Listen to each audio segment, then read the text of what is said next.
This episode is brought to you by Google.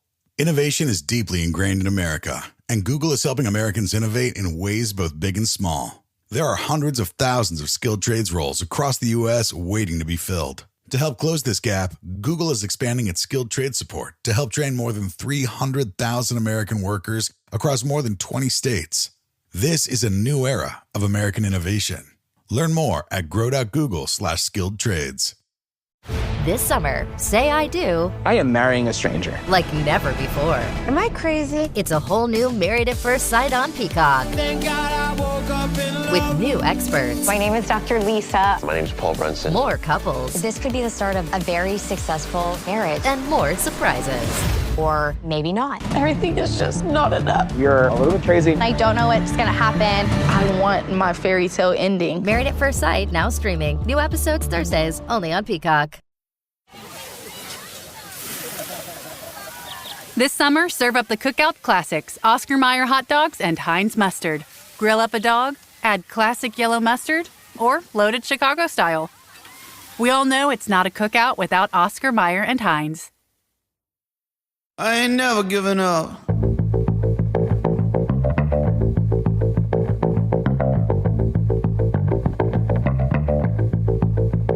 Stuck in a dead end, but you didn't know it. The roads don't all connect. Your body stopped moving, but you didn't notice. Sometimes a dead end is all you get. Oh, look out, I got a little bit of fire. Look up, I got a little bit of grit. I got this kick in my step, and I'm wondering what's next. There's no going back, no, no. I don't dance on Monday.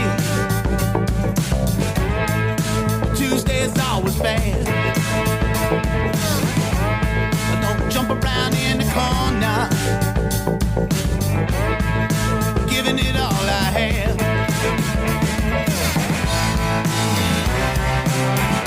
Na na na, na na na, na na na, na na na, na na na, but no one ever tells you, so you never know it. What's going on, everyone? Welcome back. It is Jay Scott, and this is another episode of The Hook Rocks, the ultimate rock community podcast. Thanks again for stopping by and tuning in. Don't forget to write us a review after you listen. Reviews are important to us, like they are for all podcasts. So please, we appreciate the time. So please take the time. We are part of the Pantheon Podcast Network, a great network of music-related podcasts, and the official podcast platform for Metallica.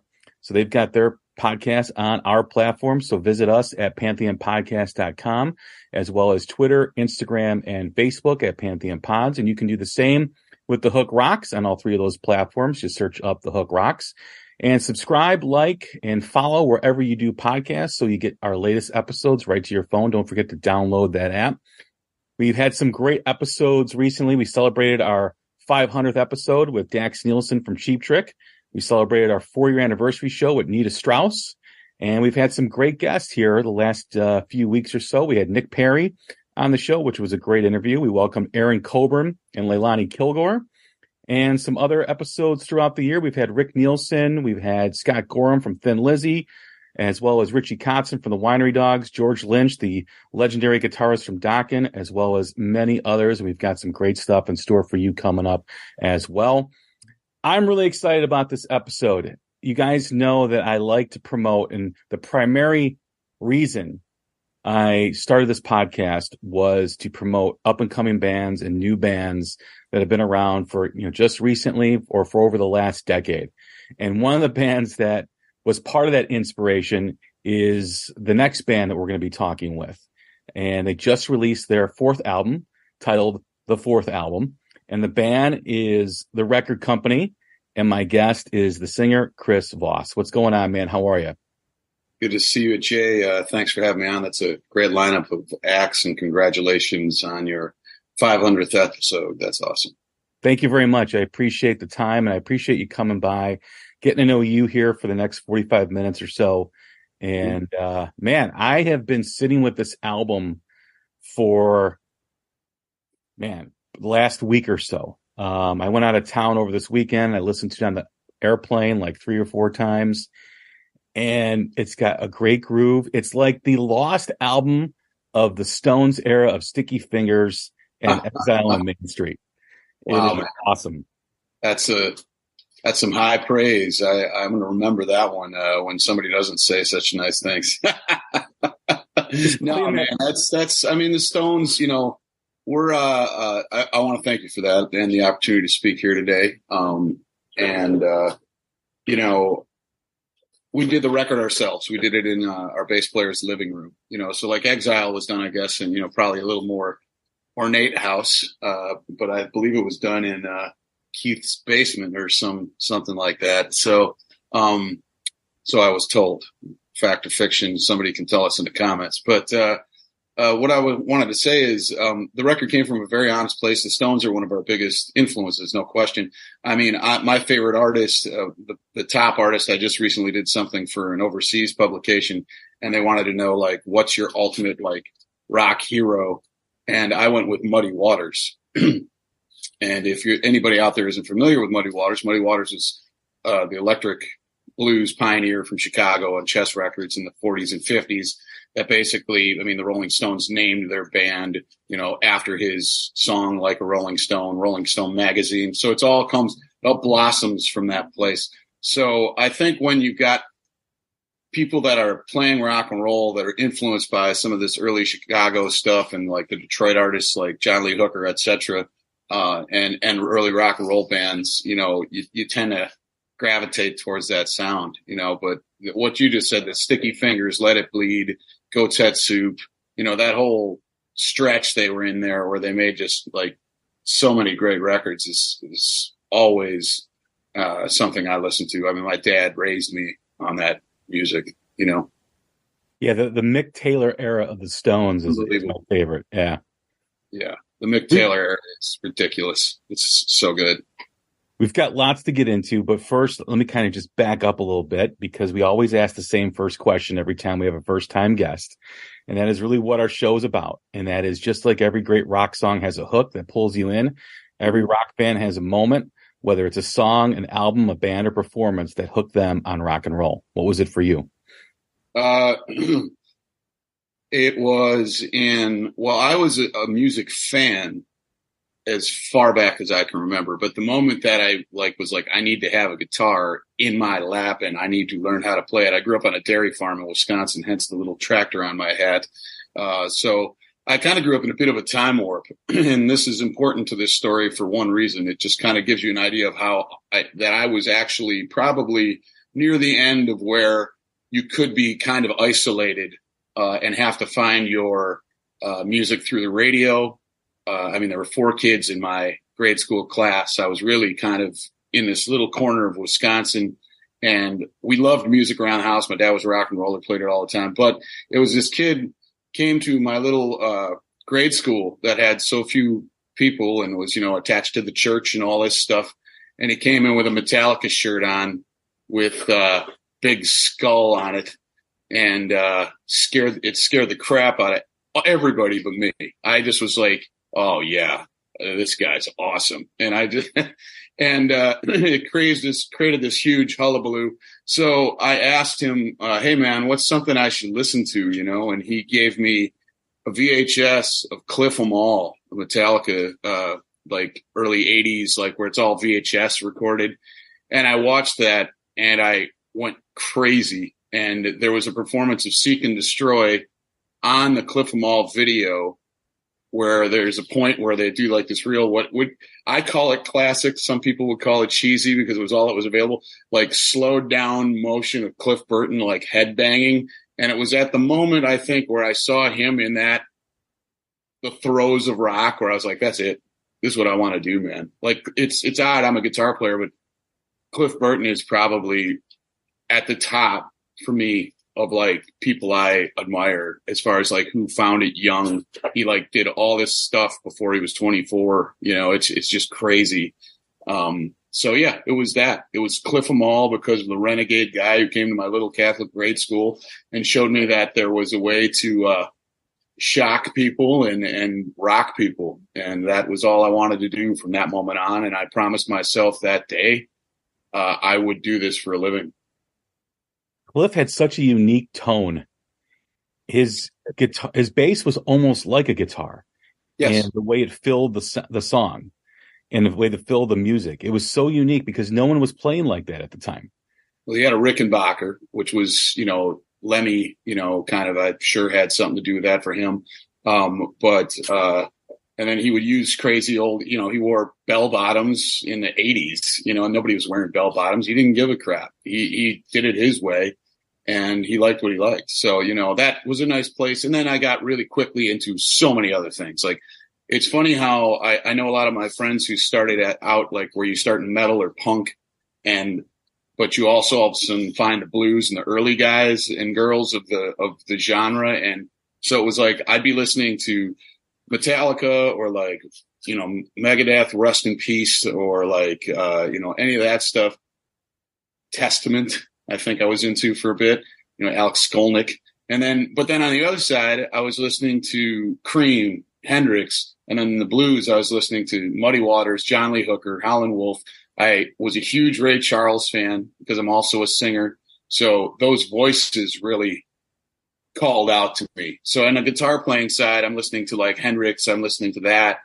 But on the singing side, I'm really getting influenced by these amazing unsung heroes of rock and roll, like, John Lee Hooker, Muddy Waters, Ray Charles. I remember the impact when I was a young kid watching the Blues Brothers for the first time. Oh, yeah, that was a big one, too. Yeah, I mean, I grew up outside of Chicago. So did I. I mean, I was hearing blues in the womb. And when you look back now and you hear all the artists that are named or performed in the Blues Brothers, I mean, it's just like the who's who. I mean, I can name them right now. Aretha Franklin, Ray Charles, James Brown's The Preacher, Cab Calloway is the wise guy who he does the Minnie the Moocher thing. John Lee Hooker's in there for a minute. It's crazy. The whole band is the backing band. It's Booker T and the MGs. Basically, it's like Duck Dunn on bass, Steve Cropper, one of my biggest influences on guitar, and they were the guys who did all the Otis Redding recordings. I mean, come on, man. I mean, it's like. That's a great movie when you're a youngster to get yourself into. By the way, I rescued 2 kittens, my wife and I, and if you hear like some crazy noises going on, they're having a cat like WWE wrestling match right here, and there's nothing I can do about it. So no worries. I hope it's entertaining to everybody. No worries. Every once in a while in an episode, you can hear my dog bark in the background. Yeah. So, yeah, we rescued 2 little rascals, and they're just our best buddies. But man, we're in the wrestling hour right now for them. So don't forget about Joe Walsh in Blues Brothers too. Yeah, Joe Walsh in the prison scene. Oh my God! Yeah. He's the guy. He's the prisoner at the table watching the band like smacking his cup down as they're playing. That's Joe. You know what? I'm going to be honest. I don't know if I ever caught that, man. Yeah. And you just heard me list. Like, I take a lot of pride. There are 2 things I will never do. I will never admit I did know something that I didn't. So this is, I've never heard that. So it's amazing. And the other is not be impressed when someone blows my mind with a fact like that, because I did not know that. I had no clue. So, well, him and John were great friends. I'm sure they were. And Joe Walsh tells that great story about how they celebrated a Saturday night for like 4 days. High on. I mean, yeah, those cats like to go hard. And they changed the wallpaper in a hotel room while they were high. I'm sure it was done very perfectly. Too. Yes. Beautifully done. But that's you can find that on YouTube when he tells that story. It's just amazing. And getting back to Muddy Waters, I don't know if you've ever seen the video for Muddy Waters at the Zebra Lounge with the Stones. Yeah. That's such an amazing moment because the Stones are playing in Chicago, as the story goes, and they find out that Muddy's playing at the Zebra Lounge, and they show up, and then in the middle of the performance, Buddy Guy shows up. Yeah. Which is just, his long fur coat, and they're all jamming on stage. That moment is so, it just blows my mind, the amount of talent that's on that stage at that moment. Yeah, it's all coming together right there, right? Those guys, there he is. You see him? There they go. You might have yourself a little match here. Here we go. But yeah, no, that moment is quite amazing. And the thing, though, there is, maybe it's just me because I'm just such a sentimental fool, and I root for the underdog all the time. I mean, I was never the first kid picked in gym class. You know what I'm saying? I mean, you got to, when you're a scrapper, I always felt a little bad when I watched that video too, because Muddy's playing this little teeny club and the Stones are playing like the Giganto Dome across the street. And, it's not the Stones' fault. But it's like they come in and they're these big rock stars, and the most important person possibly in the history of music is on stage in front of a couple hundred people, maybe. And it just rips my heart out. Because I'm like, Muddy Waters deserved better than that, man. He deserved better than 100 people in a room. I think now, if I always go and check it, and now that I just want to make sure so people don't think I'm saying like anything about Stones. What they did was awesome. That jam was amazing. What I'm saying is the circumstances that somebody like Muddy Waters never got his due. Not the way he should have. And I don't know why that is. I guess it's because blues is a compressed kind of very, it's got a very distinct form. The one, it's got its 12-bar form most likely. And like the Stones wrote these great classic, unbreakably, unshakable, astounding songs that many more people could relate to. So I get it on a level, but as a fan of Muddy, that video has always been kind of a bittersweet one for me, because I'm like, wow, this is amazing. It sounds great. And then I'm like, I hate that he's in this room. I hated that he's like not in that stadium with him. He deserved to be, that's my sentimentality coming out there. He's just my hero, and I love him. So I always think about that side of it too, I'm right there with you. I took my nephew back in January. I think it was January or maybe December, to see Buddy Guy at his place in Chicago. And my nephew's kind of a metal kid. He likes like the Alter Bridge and he likes all that kind of stuff. And I go, hey, I'm going to take you to see Buddy Guy. He's like, why? I'm like, because you need to see him. I love it. And I'm like, this is the guy that Jimmy Page called the greatest guitar player of all time. And we got down to his club, and it's been years since I've been down to his club. And while we were waiting for him to come on, I took my nephew around to see all the pictures of the Chicago blues greats. It was like a museum.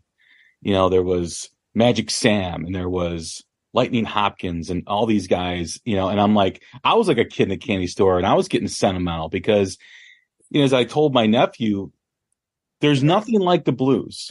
There's nothing, because it comes from such a unique place of slavery and poverty. And I'm not talking like poverty as we know it.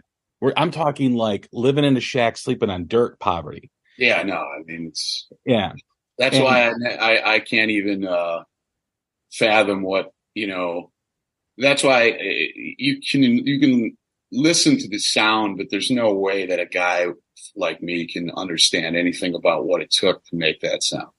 I can only listen to the sound and be very moved by it, try to learn from it, try to dig deep into my life. But as far as the experience goes, it is a completely unique perspective. And I think that's all the more reason that it should be cherished and treasured and loved, is because out of that, these men and women grew these great way to just be themselves and find a way to say what they had to say, and I love it. And it's also, that's why those old recordings also, though, when there's a really sad song, it really just rips into you, at least for me, but yeah, you're right. And have you ever done any of the, like, listen to any of the old Alan Lomax recordings, like the field recordings? Are you familiar with those? Do you know what I'm talking about? No.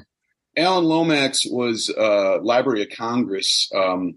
He in the 20s and 30s, the 30s, 40s. It's that era. You know, it's like the Robert Johnson era. He realized that he worked for the government. And he realized, hey, there's all this music across the country that's like regionalized, and it's very important stuff. And he had the vision to know that it was going to disappear someday. So he stuck a recording apparatus in the back of his car, and he went down south in search of Robert Johnson. Never found him, but he would just record whoever he came across. He'd go to a place, he'd go, who's good around here? And they'd be like, oh, go over here, go over there. And he recorded Muddy Waters for the first time. That was the first time Muddy Waters ever heard his own voice. He recorded the Carter Family. So the beginnings of country music. I mean, the family that basically they say all popular country music, they're a big part of why they grew from it, the Carters. He recorded endless. You can look it up. He went to prisons and recorded like guys breaking rocks and singing. He recorded Irish people up in the hills of Kentucky, and it's all free. It's on the Library of Congress website, and because you know, they would just make these records and they file them away. And he's covers everything from gospel to jazz to blues to like chain gangs to churches, and it is the beginning. If you ever want to go to the root of the root of the root of the root, this stuff is as raw as it gets. It's straight up, you know, passed down. It's the time where music wasn't passed down by recording yet. A lot of these people were just learning what they were taught by their community. And you moved from Ireland and you were next door neighbors with a guy who's working out in the fields, and your sound combines. And that's how we got here, you know? So, I think that's a really like, from what you're saying, it sounds like your listeners and your viewers are very learned. Like if you're having a guy like George Lynch on, you know, these guys know so much, you know, so I'm just going to go with that. I'm not boring the crap out of everybody here, I hope. But go check it out if you really love music, because when I used to be a music teacher, that's why I get a little dorky about this stuff. So, I would always tell my guitar students, I'd be like, when they liked the band, like say if they came in like Green Day, I'd teach them some Green Day. And then I'd be like, okay, have you listened to the Ramones? Have you listened to the Clash? We learn a little of that. Oh, I love this. All right. Have you listened to the Kinks? Have you listened to Buddy Holly? Do you notice how Rave On by Buddy Holly and this Blitzkrieg Bach by the Ramones sounds pretty close? Yeah, that's a reason for that, you know? And it's like, and we keep going back. And we'd always end up at Alan Lomax. And I would tell him, I'd say, dive to the root. Whenever you like a band, look them up, find out who they listen to that record. Then find out who that band listened to, listen to that record, and go all the way to the root, and then go back to the top, find another one and do it again. And like, that's just a really way to, I found was a great way to get kids to like really not only find something in themselves, but respect the lineage, which to me is a very big deal, like to respect the lineage of who came first, second, third, fourth, and who's the whole thing, you know. I had those same conversations with my son when he started getting interested in music. You know, he started out with the hard rock and all that stuff. And then all of a sudden I start finding my John Lee Hooker, my Magic Sam stuff in his room. So he would listen to me. I'm like, you got to keep going further and further. And what happens when you do that, when you go back to the top, let's say, you know, like we'll use your example. You started at Green Day. When you go down that line and you go back to Green Day, it sounds so much different. It's because you understand it more, yeah, and you hear other things.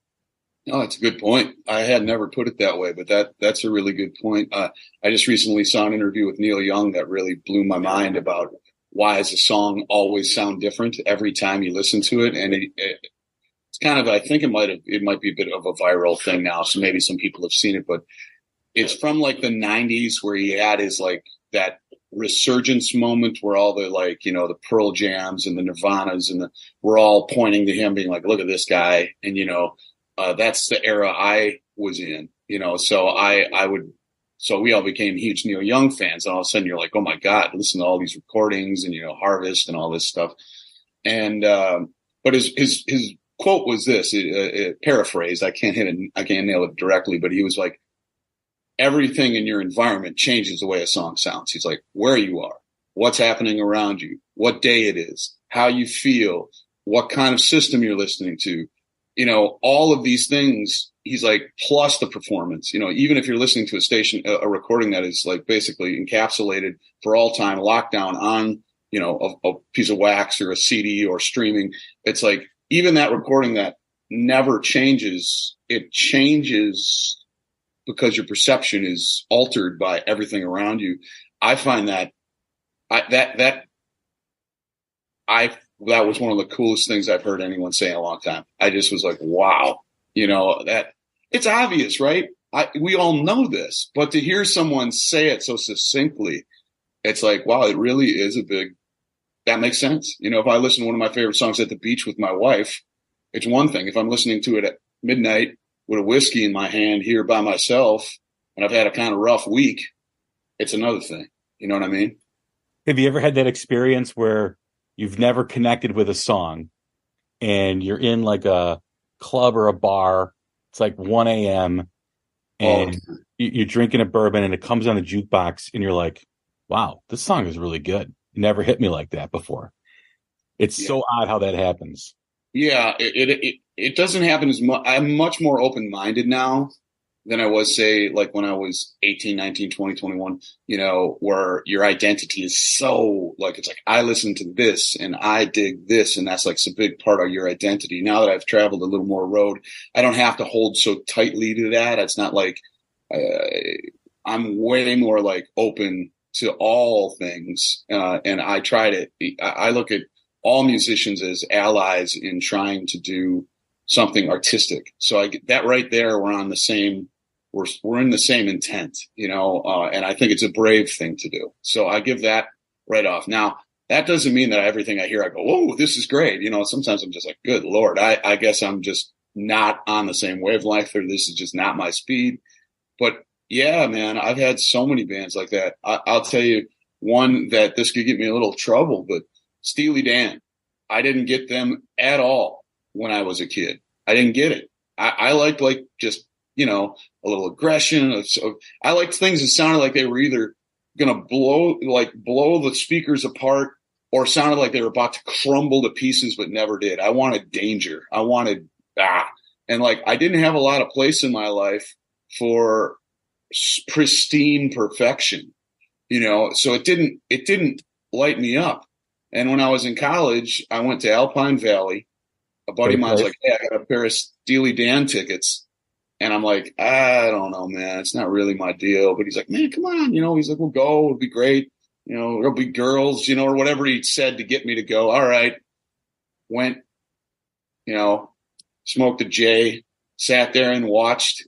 And I was like, I got it all wrong, bro. I was like, these guys are phenomenal, man. So then I became a huge fan, so it happens still to me to this day. I always ask myself, I've got friends that I respect that all are saying, you should listen to this. And I don't get it. Sometimes I'm not saying that that's going to turn me instantly, but I always do go, why do I not get it? And is it because I'm just this rugged individualist? Or is it just because I'm being a snob clinging to an ideal that I should fucking let go of? I'm sorry, you can beep that. I don't know if this is that kind of podcast. You're perfectly fine. Perfectly fine. Right, good. That I should, let go of my ego bullshit and open my ears and my heart, because I love these people and they all dig it. The band Fish was like that for me. I could not get into that band for a long time. And the two guys in my band, now I respected them. I was like, they're amazing. I saw Trey by himself. I studied Trey. I think Trey's an astounding guitar player. But when the band would play, I'd be like, man, wasn't my deal. And then one night it just clicked. I just was like, I understand. I get it. And then I could feel it. And I don't know what that invisible barrier was.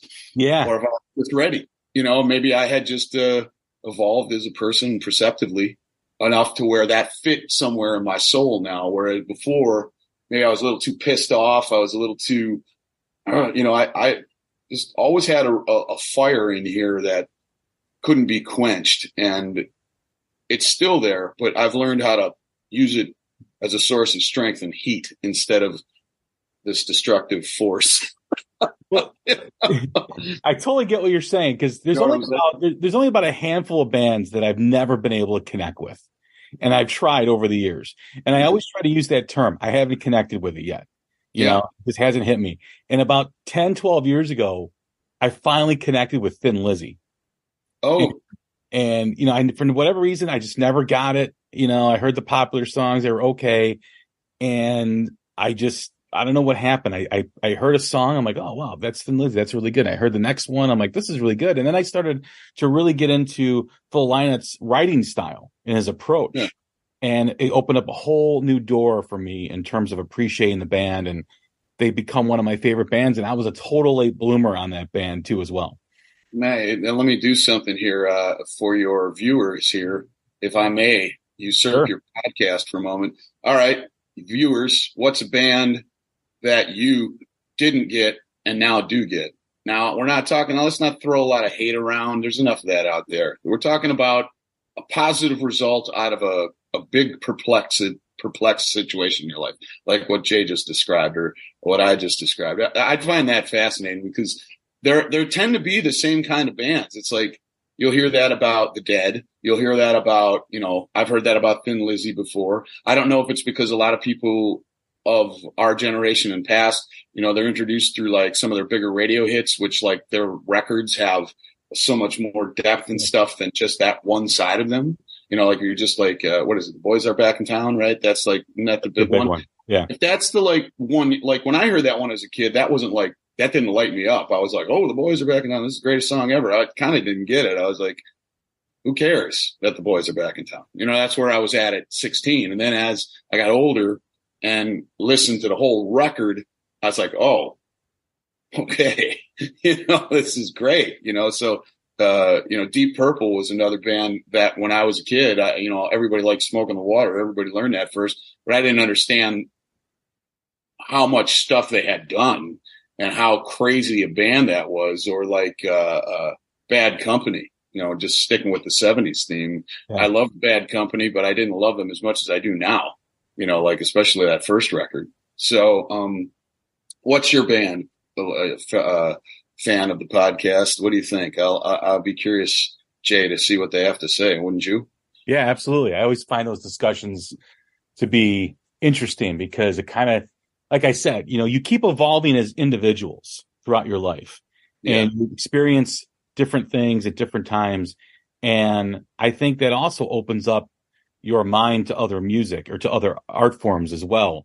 And when you go back and you hear a band that maybe you dismissed or you weren't, and you've gone through all these experiences since you last dismissed them, for whatever reason, you've changed, or it's the atmosphere you're in at that present time, and it just hits you like a lightning bolt. And you're like, man, I just wasted the last X amount of years not listening to this band. And it's so crazy. Allow me to insert, because you seem like this is something that I'm big on. All right. Growing up on a dairy farm in Wisconsin, and then now I live in Los Angeles. So I have like from the four kids school through, and I lived in Milwaukee for a long time and then came out here. So I want to insert something there. You didn't waste any time. You didn't. It hit you when it was supposed to. I believe that, man. One of my good buddies, Mike Hoffman, brilliant producer, guitar player. He passed away a little while back, and he had made this his girlfriend made this handkerchief, and it had these little sayings on them about Mike, things he'd say. And one of the ones that hit me the hardest was he's like, everything happens when it should. And, or when it must, excuse me. And as far as creativity. Yeah. And I think that's the thing. It's like, I don't think you wasted any time. You were not in a place. I was not in a place where you could utilize that at the time. Now, with your full, you know, every minute of your life, you get a little bit more experience, right? Now, with the full vastness of your experience doing the 500 podcasts, all of a sudden you have this much bigger opportunity to go deep with it. And it also reignites the young listener inside your heart, the child, which I believe is like, there's a kid in there, if you're a music fan, that never dies. if you stick with it and just kind of believe that, it's like, that's the most pure, innocent part of me, is this musical thing. It still lights me up. It still gets me excited. Maybe some people would be baseball or some, it's just, but for me, it's, so it gets to bring you back to that, and you get to have the wisdom. So you didn't waste anything. I don't mean to get all deep on that. Not at all. It's like the great quote from David Lee Roth: music is like a time machine. It has the ability to take you back to a memory when that song first hit you, or that band first hit you. And that's such a great point that he says. And, getting back really quick to Muddy Waters and how this kind of relates. I was talking to Leilani Kilgore recently, and she was talking about opening up for Buddy Guy. Yeah. And how the most amazing thing about opening up for Buddy Guy is to sit back with him and hear the stories he tells. Mm-hmm. And I just said to her, I'm like, I hope someone's recording those. I really do. I hope someone's taking the time with a black screen behind him, in this smoky, whatever you want to call it, recording these stories of his perspective on all these great blues artists and all these things throughout history. Because that in itself, if there was ever a box set of like 500 hours of Buddy Guy stories, I would be like the first in line to buy that and listen to it. Oh, I agree. The thing that's interesting, though, that I've found is, having met a handful of guys like that, women like that, we've played with Bob Seger on his farewell tour. We've, played with a bunch of different people. And here's why there are certain types of stories that will only ever be told between two musicians sitting with nothing to lose and nothing being documented. And the only way to retain those stories is right in the mind and in the soul, because I think once you turn the cameras on, once you make it an interview, there's a certain type of stories that are going to be told. When it's two people sitting after a gig and there's no cameras, there's no audio, there's nothing on the line, those kinds of stories are a little different in the fact that they're completely they're two artists relating to each other. And, performers are performers. So, when you're sitting across from someone, even though they may have just performed in front of 20,000 people, when they sit across from you and that switch goes on and they start talking and you start reacting, that part of them comes out.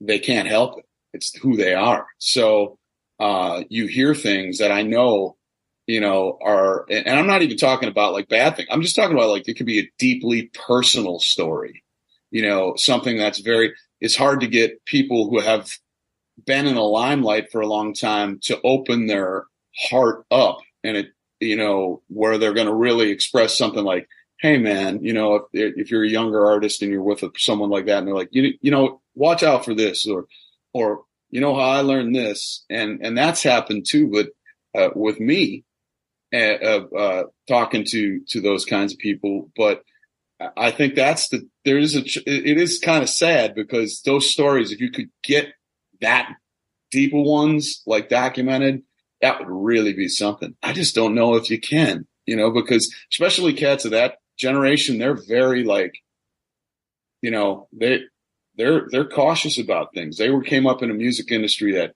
took and hurt them and beat them up and chewed them up and spit them out. And then all of a sudden they were cool again. I've said it before and I'll say it again. And I've learned this in my own little teeny way. Nobody Knows You When You're Down and Out is one of the greatest lyrical compositions in the history of music. That song is exactly dead money on to what being a musician is, or a person. It's like when you're on the top, all these people care. It's great. And then you hit some misfortune. Maybe you're not the coolest kid on the block anymore. And where they all go, there's nobody left. Nobody wants to look in your direction. And then, so I think like cats like that. And we're live on match day as Doug reaches for a buffalo wing. He's got it. Oh, and he's gone for a can of Pepsi too. What a finish. There's no doubt about it. It just tastes better. Match days deserve Pepsi.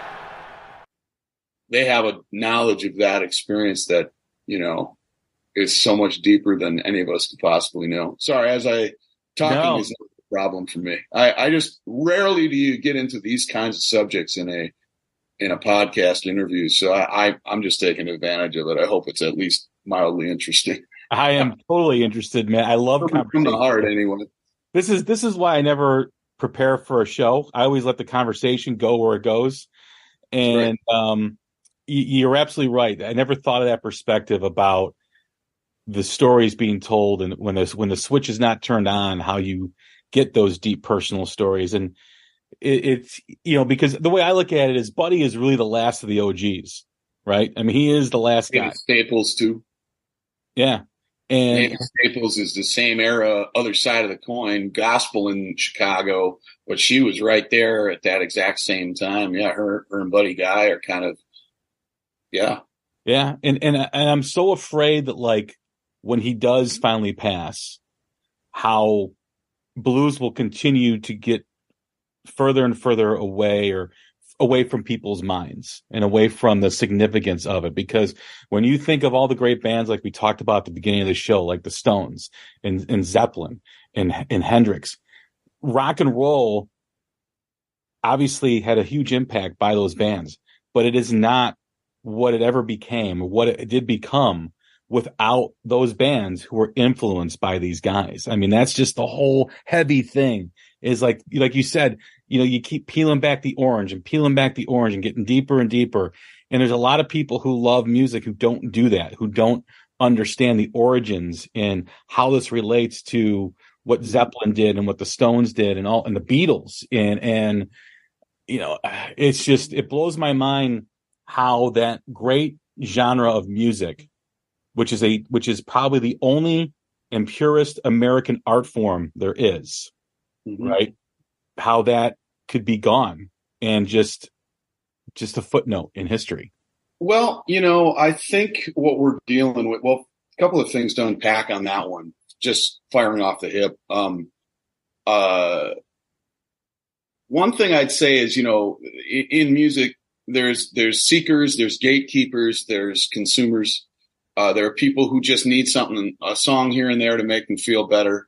There are people that need it for their very lives, and all are valid. All are important. If you got 4 kids and you're a single person working 2 jobs, you probably don't give a shit about any of that. And you probably don't have the time for it. And that's completely reasonable. It makes complete sense. Your priorities are correct, but there's probably some songs that flip you on. I think that, like, what I'm trying to say to herd all these cats together and what I'm trying to say, I think there will always be people that are seekers.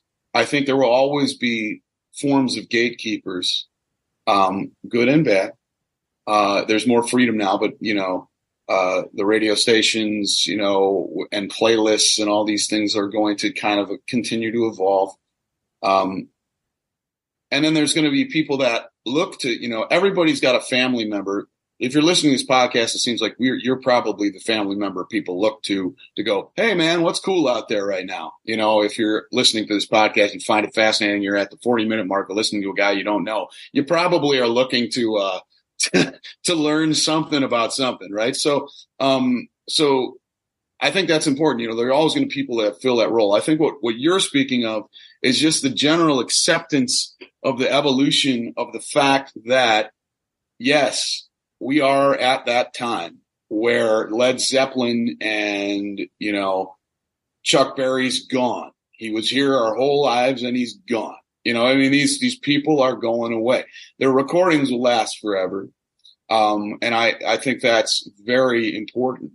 But, are the Beatles any less valid today than they were back then? They might not be as big of a cultural, tsunami as they were when they first came out. But I mean, my 12-year-old nieces and nephews listen to the Beatles. It's like, so what I'm trying to say is we just have to accept, and it is okay, I think, to mourn the passing on of the torch.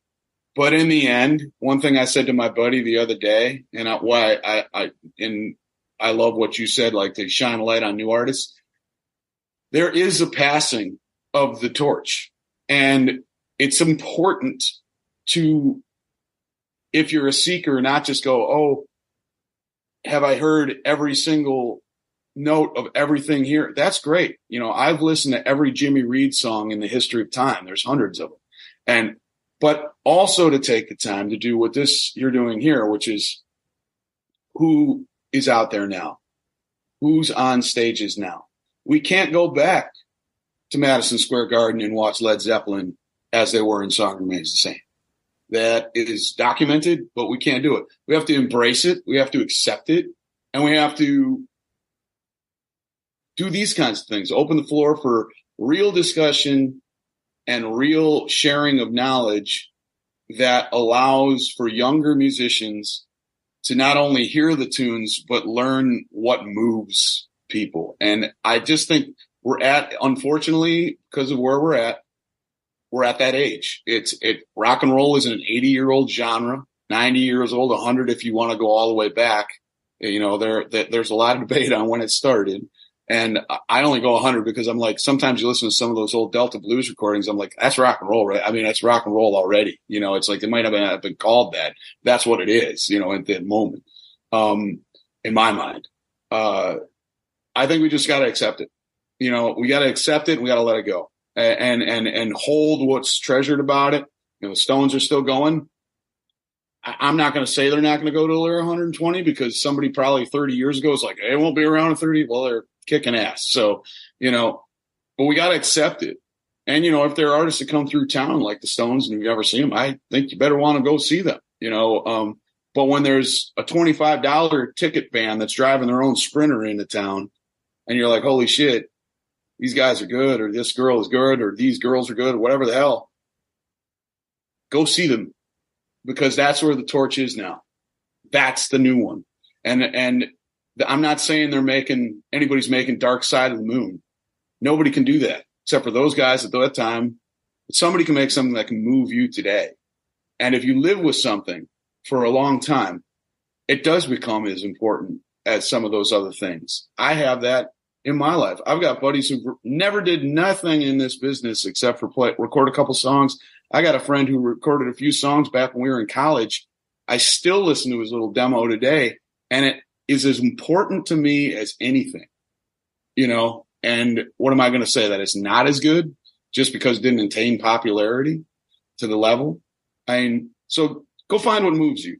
I guess that would be my end message is go find what moves you, believe in it, never bullshit people and say, these are the lessons I've learned the hard way by fucking up. Never say that you know something that you don't. When somebody says, have you ever heard of this band? You've never heard of them and you want to be cool, everybody. And you're like, oh yeah, I've heard. Don't do that. Big mistake. Because then they're going to go, which song? And you're going to go, don't do that. Don't do that. And be, if you're a seeker, be a seeker. If you cherish it, cherish it. If somebody doesn't get something you're listening to, don't get mad at them. They might not be there yet. Just tell them why it fucking hits you and give them an opportunity to maybe take a different route. Because one thing I always used to say, now I'm a big fan of Fish.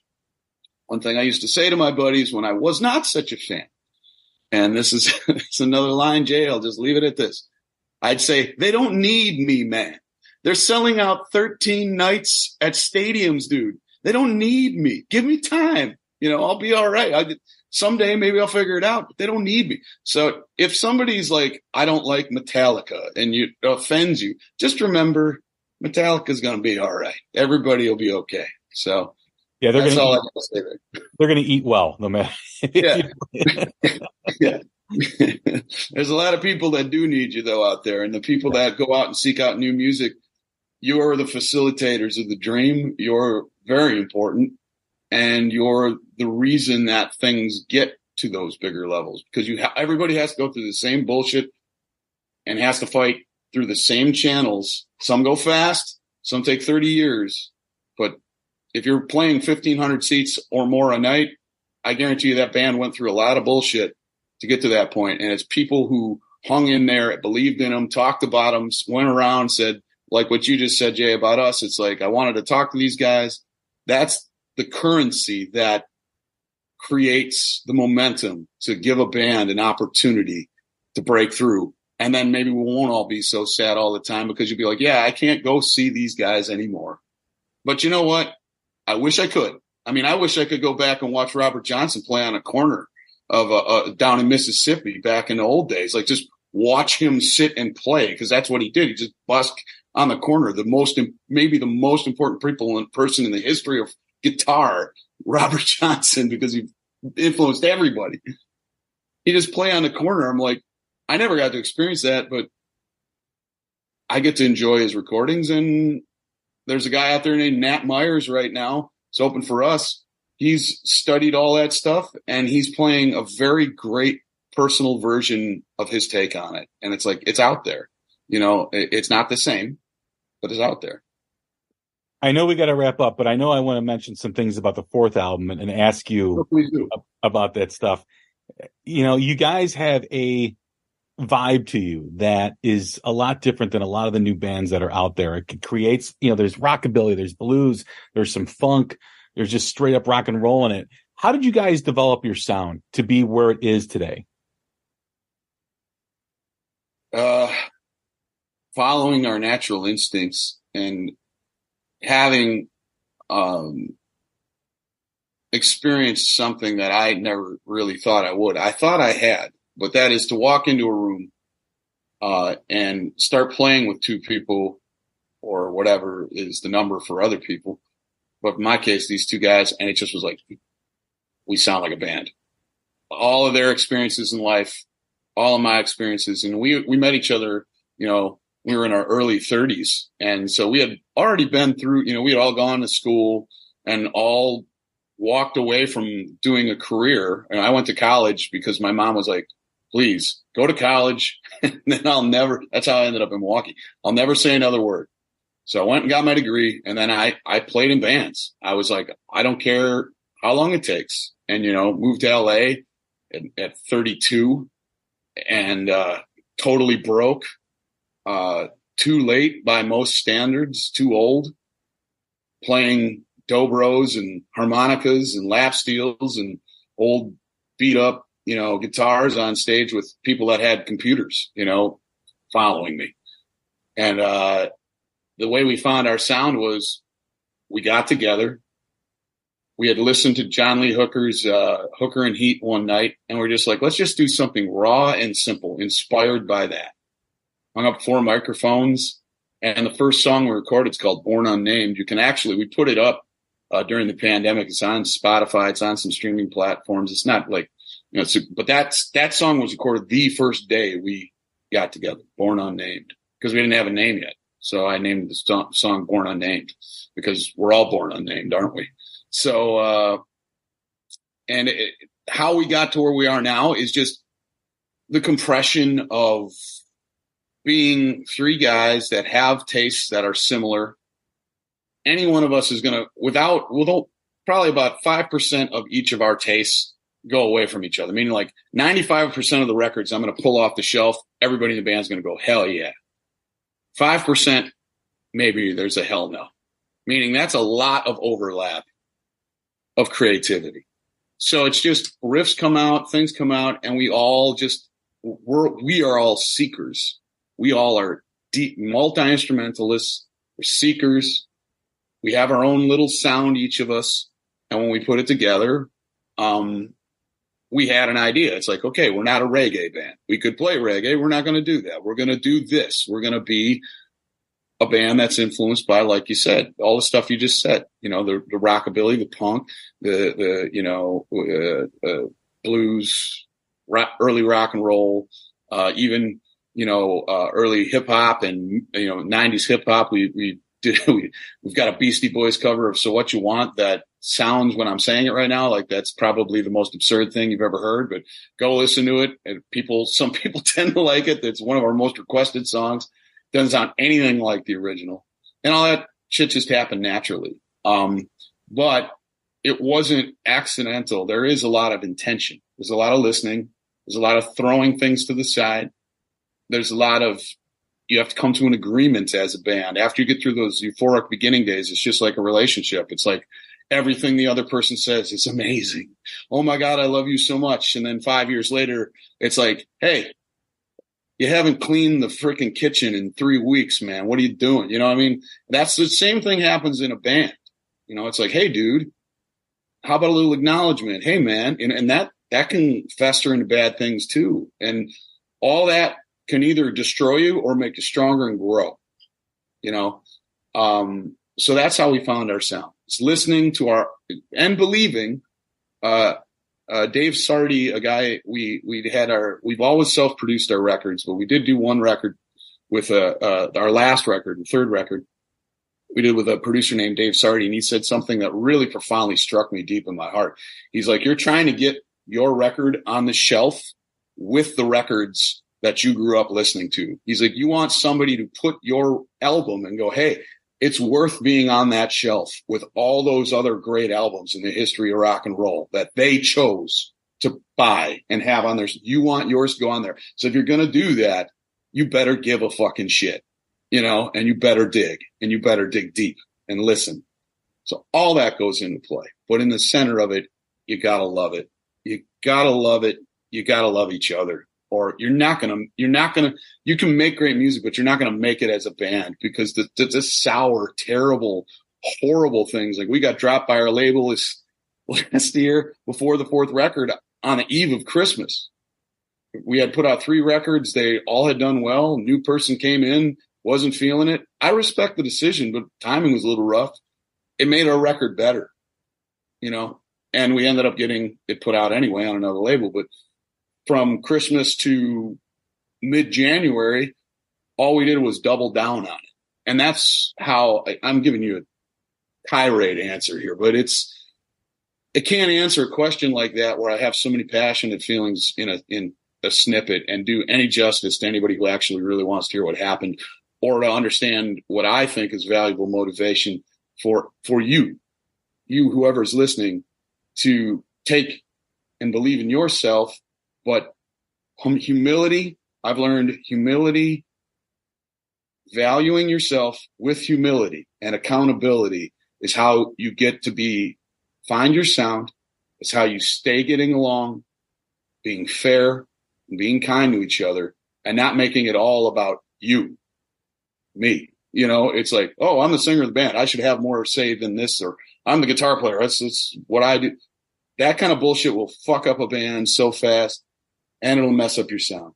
And don't go. And another thing I'd say is chase your own sound.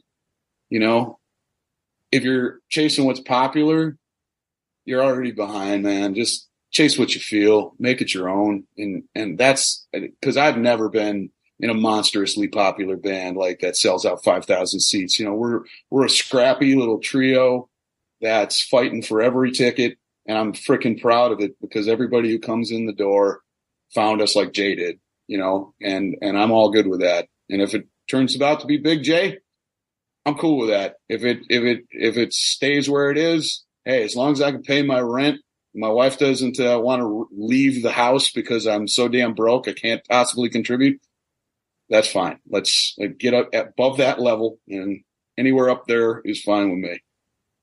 Was there a different approach to this album that maybe differed from the 3 previous?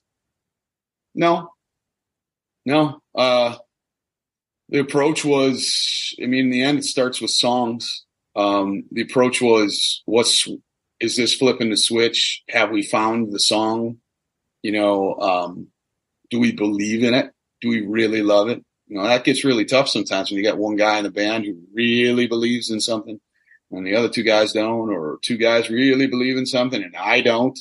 It's tough when a singer doesn't believe, because I can be like, I don't like it, and I don't like what we're doing, and it's like, what are you going to do? If the singer doesn't believe in it, you're really in trouble. So, but I try to be very, very, very fair, collaborative wise. It's like and Alex, our bass player, writes a ton of material. And on this album, he wrote a ton of material. And it's like, when I was 22, I'd have been like, oh man, these lyrics, I got to come up with lyrics. There are songs that he just wrote every single word. And I was like, dude, it's freaking great. Yeah, I'll sing that. That's great. So, I don't know if that answered the question, but there I am. Yeah, absolutely. There's one question I want to ask you, though. We touched on it in the midst of our conversation earlier about finding a band when you do. You find the band when you're supposed to find the band. As far as the record company goes, do you feel the record company is where it's supposed to be at the current time? Yes. Shortest answer I'll give you all day. Because I have no regrets. I'm still doing it. I'm here. My goal in life, John Mayer, we opened for John Mayer for a good half of his tour.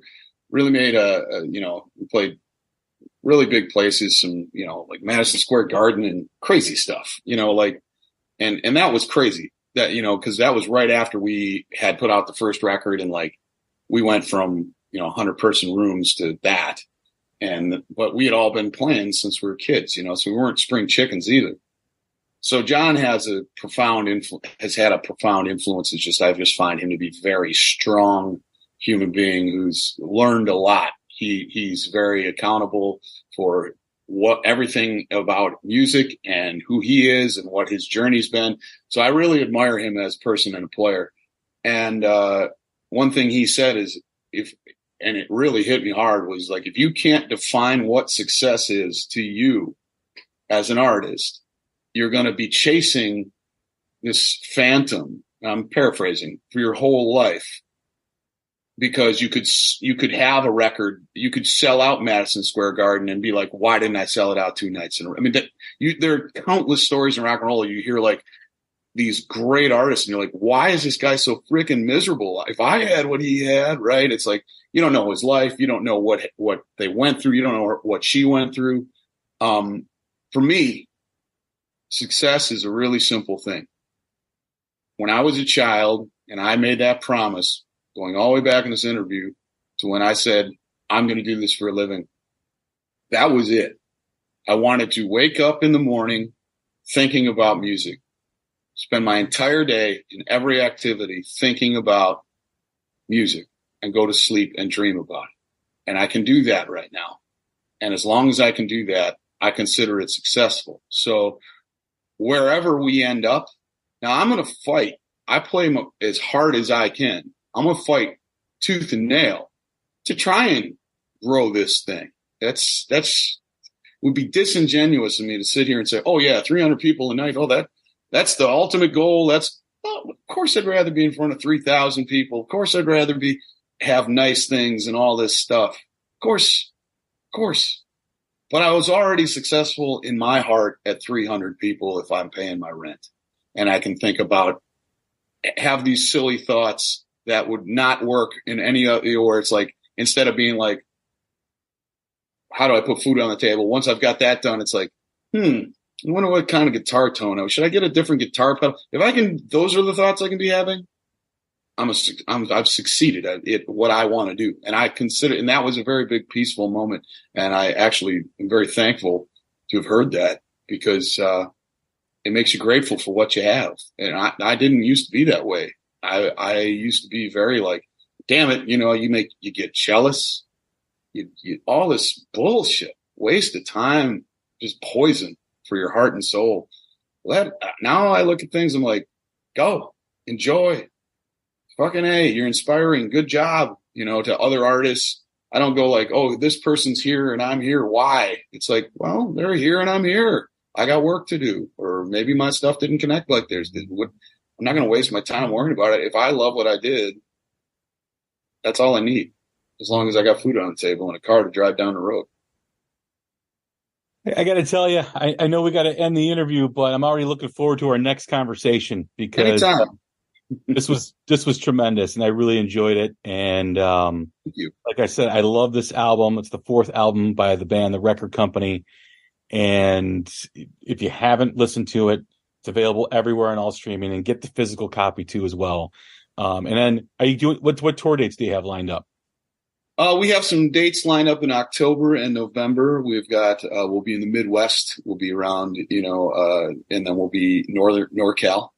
And then, we will also, be in LA in November, a really great festival that we're going to headline out here. One of the days is called the, Smokestack Lightning Festival. It's like kind of like indie blues, gospel, and soul bands. And it's a really cool lineup, man. Really cool. And next year is going to be the big, like, drop all the dates. So keep your eyes peeled. If you want to go to therecordcompany.net, that's where you'll find us, or any of the platforms. You type The Record Company into Google, we come right up. If you're interested, you can find us. And if you dig our stuff, all I say is thank you. And if you really dig it, tell 10 friends, because I still believe there's no algorithm constructed that is more impactful than when someone you care about turns to you and says, have you heard this? That is a soul connection that gives a piece of new material more energy than any article, than any, that's the way it gets done, So it's like I go back. My buddy handing me the Cliff 'Em All video. You got to listen to this. I thought the dude was cool. I listened to it. It had a head start before I even saw it. I felt it was good before I even hit play because I trusted this kid, Well, man, it's been a pleasure talking with you. Like I said, I can't wait till we talk again because there's so much that I wanted to go into, and I enjoyed every moment of it. So thank you very much. Thank you, Jay. And, anytime, obviously I'm from the Midwest. I have no trouble talking. I inherited that from my father. And all the best to you. If you've made it this far into this interview, I want to thank you for your time. Time is valuable. It's one of the greatest things you can give somebody else is a little bit of your time. So if you've given us this much of your time, I want to thank you for it. If you give my band a little more of your time, I thank you for it. And if you don't let them get you down out there.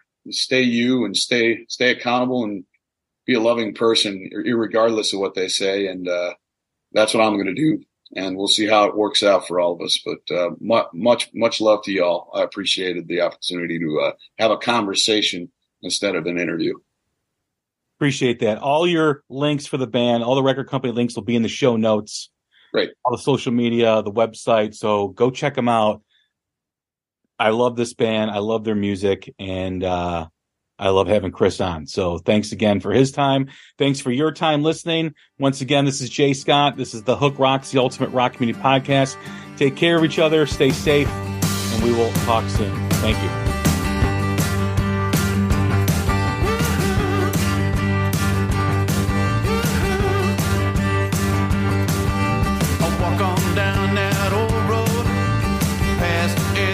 Town was feeling a little bit lonesome until I heard a distant sound.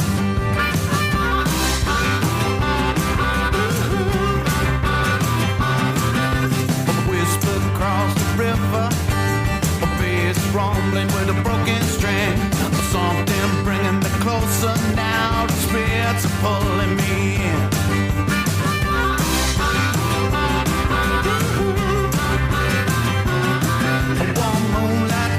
Across the sky, a cool gray shack in front of my eyes, a stone path by the chimney stack, a door opens up and I'm not surprised. You set me up with some whiskey, gave me just a little taste.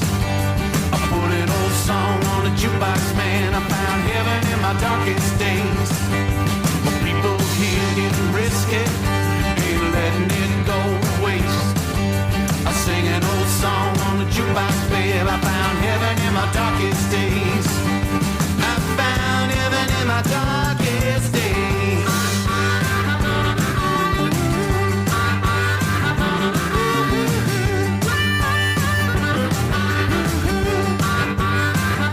Yeah, I had too many